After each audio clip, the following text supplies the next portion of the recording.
오늘 설교의 제목은 하나님의 교통하심을 경험하라. 하나님의 교통하심을 경험하라입니다. 우리 이제 거의 앞부분까지 계속 지혜가 어떤 존재냐, 그리고 그 지혜를 얻는 것이 얼마나 가치가 있느냐. 그래서 세상 사람들은 은과 금을 또 구하고 바쁘지만 우리 성도들은 이 지혜, 곧 하나님이시기도 하며 또 하나님의 말씀이기도 한 이 지혜를 정말 다른 어떤 것보다 더 아주 열렬하게 구해라. 그 이유는 거기에 모든 것이 있다.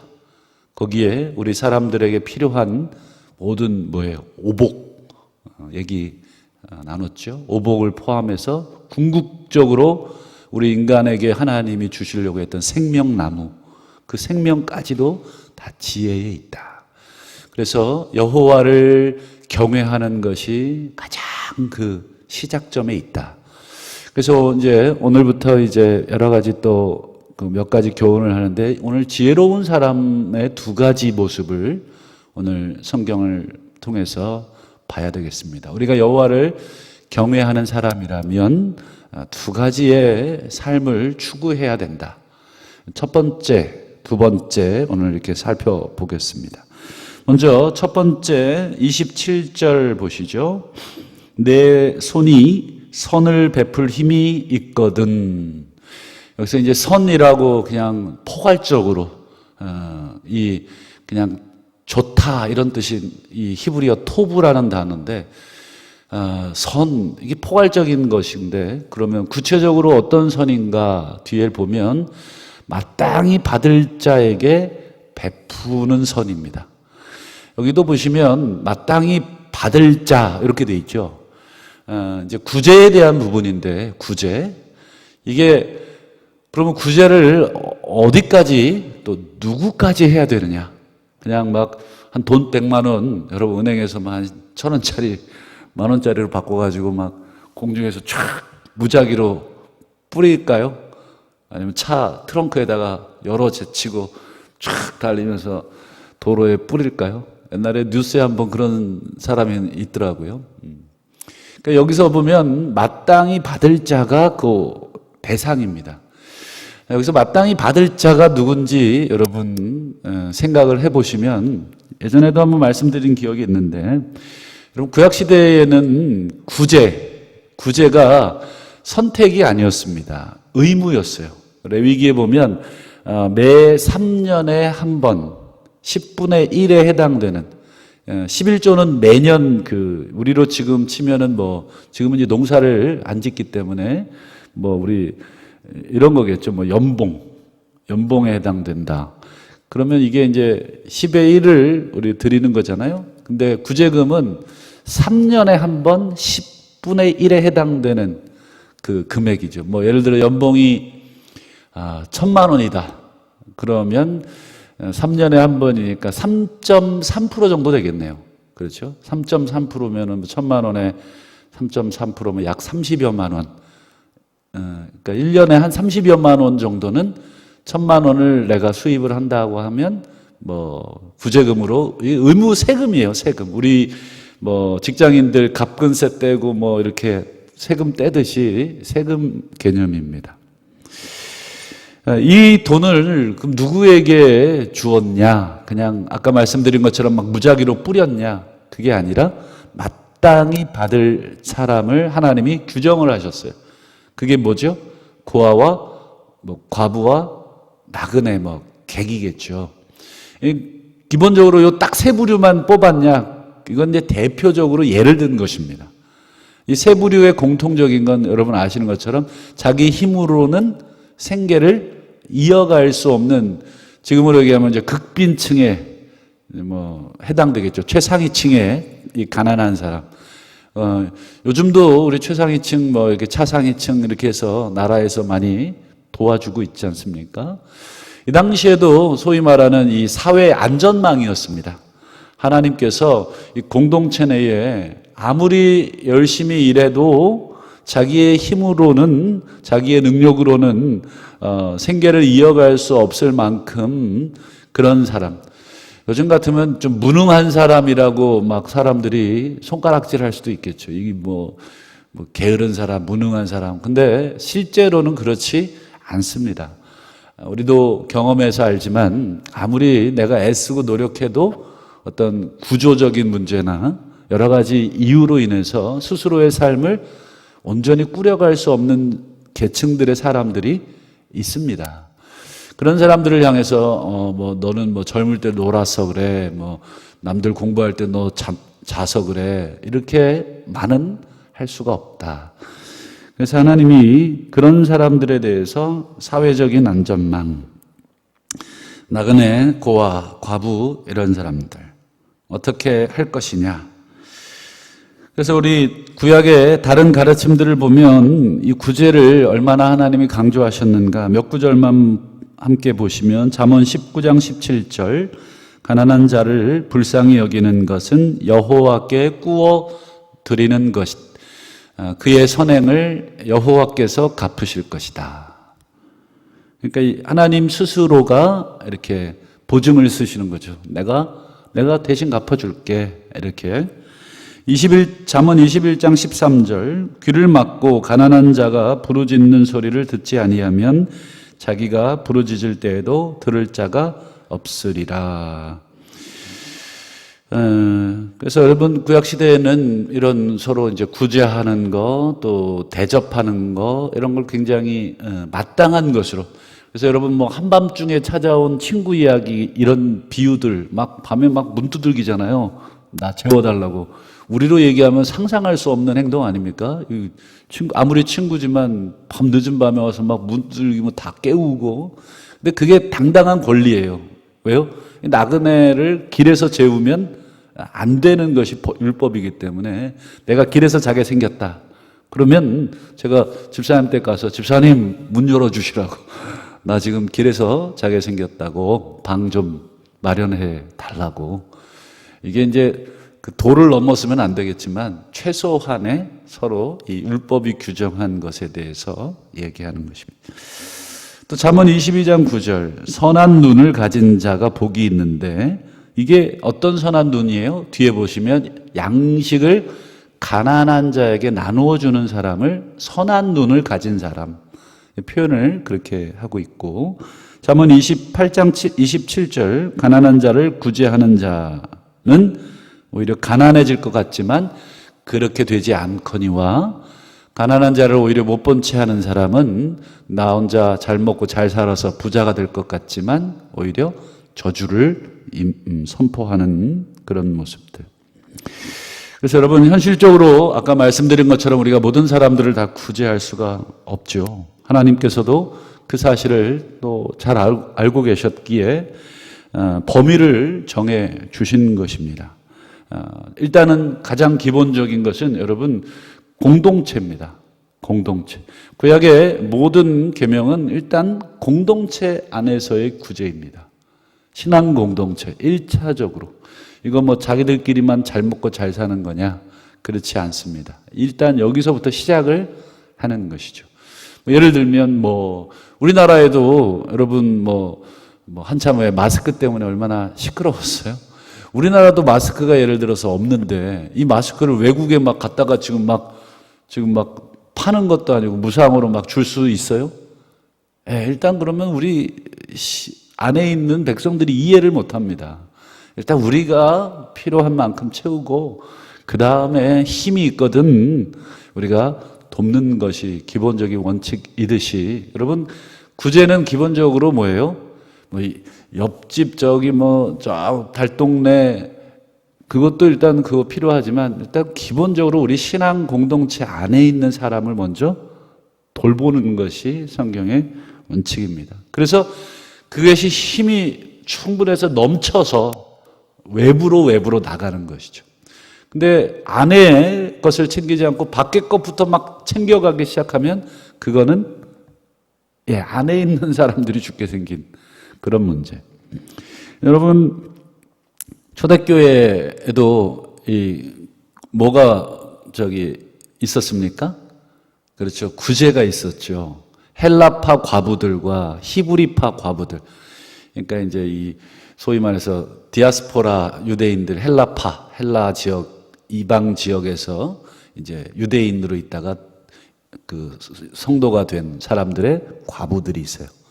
근데 이제 가만 보니까 이게 또 이거 하여튼 뭐 이 지역적 갈등은 주님 오시기 전까지는 해결이 안 되는 것 같아요. 이 헬라파 과부들이 자꾸 소외가 되는 거예요. 구제금을 못 받는 거예요. 히브리파 과부들에 밀리는 건지 어쨌든 뭐 이 어쩔 수 없는 같은 히브리 사람들이지만 이 지역에 따라서 이게 또 차별이 있다 보니까 이게 이제 초대교회 문제가 됐지 않습니까? 그래서 이제 7 소위 말하는 집사, 집사라는 단어는 성경에 없지만 7 사람을 우리가 뽑았죠. 좌우간의 이 구제 문제는 초대교회나 구약시대부터는 아주 중요한 그들 공동체의 문제이었습니다. 그래서 우리가 교회적 차원에서도 우리가 구제를 하고 있습니다만 또 개인적인 차원 또 조금 더 넓혀서는 뭐 구역에서도 그렇게 하는 구역이 있는 것으로 또 알고 있습니다. 그래서 구역 식구들이 조금씩 모아서 한두 사람을 지정을 해서 또 구제를 하기도 하고 하는 것으로 알고 있습니다. 그것은 하나님께서 기억하실 만한 일이고 하나님께서 기뻐하신다. 그래서 우리의 삶에 힘이 있으시거든 계속해서 우리가 구제할 수 있는 범위들을 넓혀 갈 수 있었으면 좋겠습니다. 그것이 첫 번째 지혜로운 사람의 삶입니다. 두 번째 지혜로운 사람의 삶은 29절을 보시죠. 내 이웃이 내 곁에서 평안히 살거든 그를 해하려고 꾀하지 말며 30절 사람이 내게 악을 행하지 아니하였거든 까닭 없이 더불어 다투지 말며 두 번째 지혜로운 사람의 모습은 뭐예요? 평안히 옆에서 잘 살고 있는 이웃이 있는데 까닭 없이 그를 꾀하려고 하지 마라. 해하려고 꾀하지 말라. 이유는 뭐 구체적으로 나오진 않겠습니다만 잘 살고 있는 이웃을 해하려고 한다면 이유는 없는데 이렇게 해하고 싶어. 그 뭐라 그래? 놀부심보라 그래야 돼요. 저 사람 보니까 싫은 거죠. 그냥 아유 저 인간 뭐 좀 싫어. 그래서 개인적인 뭐 감정적으로 싫든지 아니면 가만 보니까 저 집 애들은 나보다 더 잘 돼. 저 집 가문은 나보다 더 잘 돼. 배가 아파. 아 저걸 어떻게 좀 내가 잘은 못 돼도 저 친구를 끌어내렸으면 좋겠어. 이런 마음이 우리 인간의 기본적인 또 왜 시기심, 질투심 뭐 이런 거 발동이 되는 거죠. 그러니까 이유가 없어요. 뭐 까닭이 없어요. 그냥 개인적인 어떤 감정이나 시기심에 의해서 해하려고 꾀하지 마라. 30절도 똑같습니다. 너한테 악을 행하지 않았는데 왜 그 사람하고 더불어 막 다투려고 하느냐. 그건 지혜로운 사람이 아니다. 심지어 나에게 악을 행한 사람까지도 품어줘야 되는 것이 가르침인데 나한테 악도 행하지 않았는데 그 사람을 붙들어 놓고 내가 막 다투려고 하는 사람은 어리석다, 지혜롭지 않다. 대표적으로 이제 뭐 구약의 사울 왕이 그랬잖아요. 다윗은 여러분 사위였어요. 사위였고 군대 뭐예요? 장관이었습니다. 그 다윗이 얼마나 공이 많았습니까? 가는 곳마다. 근데 사울 왕이 다윗을 왜 미워했어요?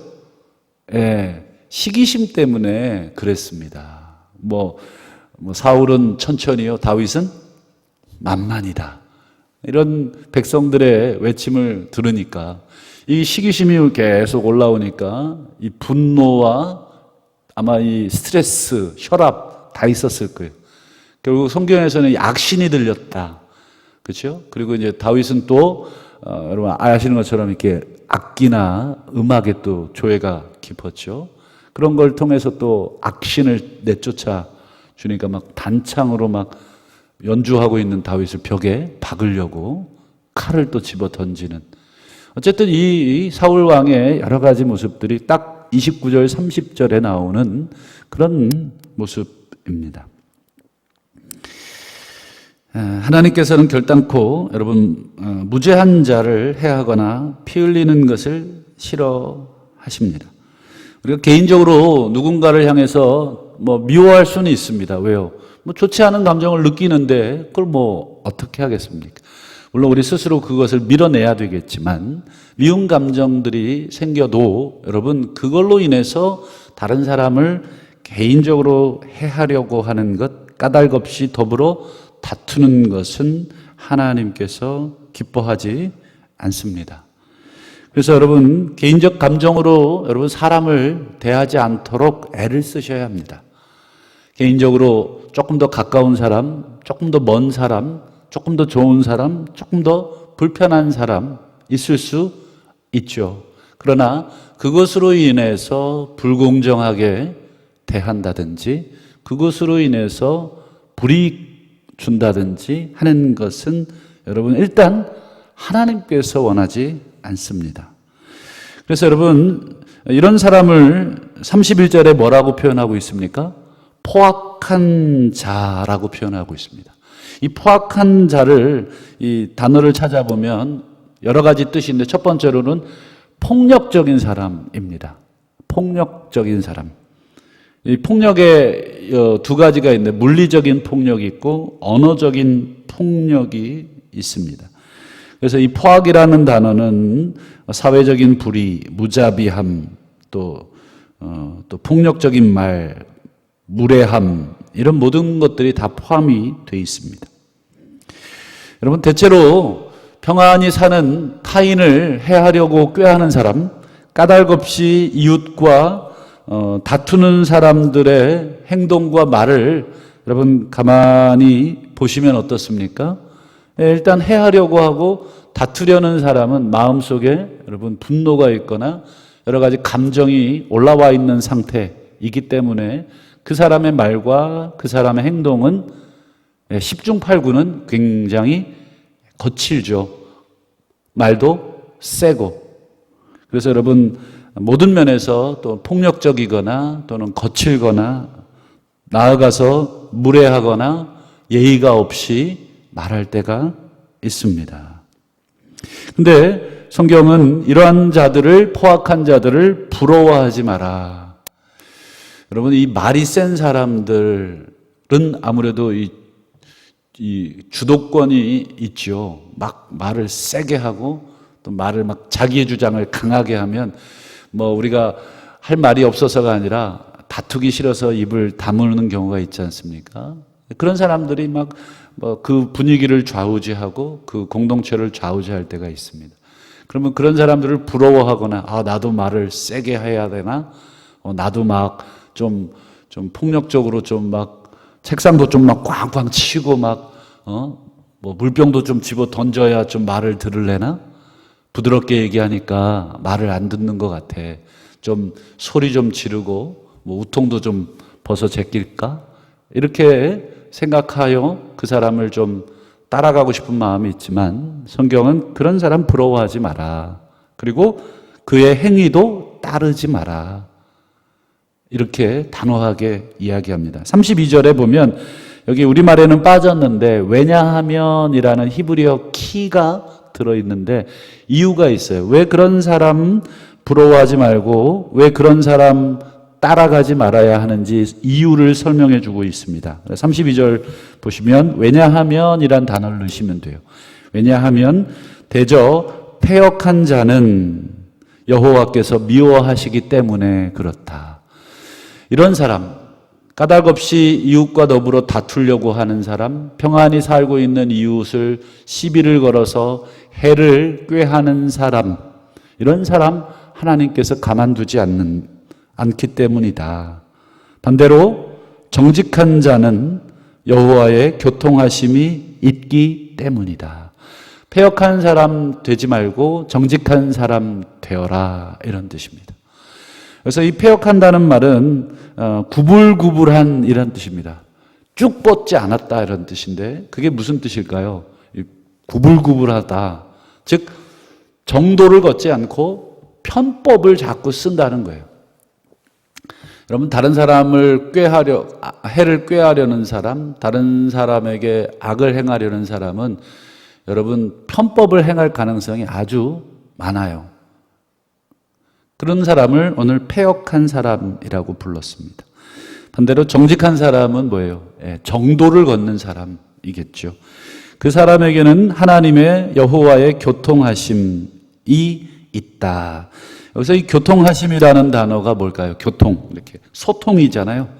원래 이 단어의 원래의 뜻은 뭐냐면 비밀을 나눈다 이런 뜻이에요.